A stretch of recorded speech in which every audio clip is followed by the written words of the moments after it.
ప్రకాశం జిల్లా దర్శి మండలంలో urea DAP ఎరువుల బ్లాక్ మార్కెట్ విక్రయాలను అరికట్టడంతో పాటు రైతులకు పారదర్శకంగా ఎరువులు అందించేందుకు ప్రత్యేక యాప్ను అమలు చేస్తున్నట్లు దర్శి మండల వ్యవసాయ శాఖ అధికారి ఏ రాధా తెలిపారు. స్థానిక వ్యవసాయ శాఖ కార్యాలయంలో మీడియాతో మాట్లాడిన ఆమె రైతులకు అవసరమైన యూరియా డీఏపీ ఎరువులను యాప్ ద్వారా నమోదు చేసి పంపిణీ చేస్తున్నామని చెప్పారు. ఈ విధానం పట్ల ఎరువుల పంపిణీలో పారదర్శకత పెరగడంతో పాటు అక్రమ నిల్వలు బ్లాక్ మార్కెట్ విక్రయాలకు అడ్డుకట్టబడుతోందని పేర్కొన్నారు. రైతులు తమ అవసరాలకు అనుగుణంగా అధికారిక విధానంలోనే ఎరువులు పొందాలని, ఎలాంటి సమస్యలు ఎదురైనా వెంటనే వ్యవసాయ శాఖ అధికారులను సంప్రదించాలని ఆమె సూచించారు. ప్రభుత్వం నిర్దేశించిన విధానాల ప్రకారం ప్రతి అర్హ రైతు సకాలంలో ఎరువులు అందేలా అన్ని చర్యలు తీసుకుంటున్నామని రాధా స్పష్టం చేశారు. నేను మండల వ్యవసాయ అధికారి దర్శి. మన వ్యవసాయ శాఖ తరపున ప్రస్తుతం ఏపీ ఎయిమ్స్ 2.0 ద్వారా యూరియా డీఏపీ ఎరువులు అనేవి డిస్ట్రిబ్యూషన్ చేయడం జరుగుతుంది. దీంట్లో ఏంటంటే ఈ యాప్ ద్వారా మనము ఎరువుల అక్రమ నిల్వలు, బ్లాక్ మార్కెటింగ్, అదేవిధంగా వ్యవసాయేతర అవసరాలకు యూరియా డీఏపీ అనేది ఉపయోగపడకుండా కేవలం పంట వేసుకున్న రైతులకు మాత్రమే సరైన సమయంలో సరైన మోతాదులో ఇవ్వడానికి ఈ యాప్ ద్వారా వెసులుబాటు ఉంది.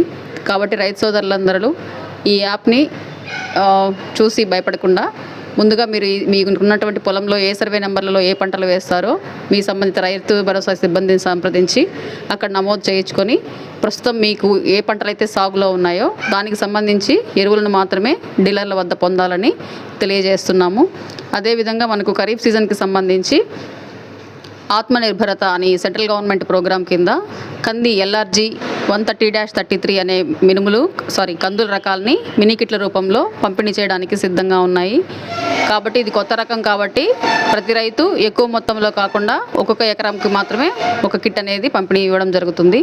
అదేవిధంగా ఇప్పుడు ఖరీఫ్ సీజన్ స్టార్ట్ అయింది కాబట్టి వరి, మిగతా పొగాకు వేసే రైతులకు జీలుగా, జనుము, పిల్లిపెసర ఈ పచ్చిరొట్ట విత్తనాలను 50% రాయితీ మీద అందించడం జరుగుతుంది. అదేవిధంగా గత సంవత్సరం SMAM 2025-26 సీజన్లో వ్యవసాయ యాంత్రీకరణ కింద మన దర్శి మండలానికి 28 లక్షల రూపాయలు బడ్జెట్ ఇచ్చి ఉన్నారు. దీనికి సంబంధించి రైతుల జాబితాలను అప్లికేషన్ రూపంలో తీసుకోవడం జరిగింది. లాటరీ విధానంలో త్వరలోనే ఈ వారంలోనే వాళ్ళకి వ్యవసాయ పనిముట్లు అనేవి సబ్సిడీలో పంపిణీ చేయడం జరుగుతుంది.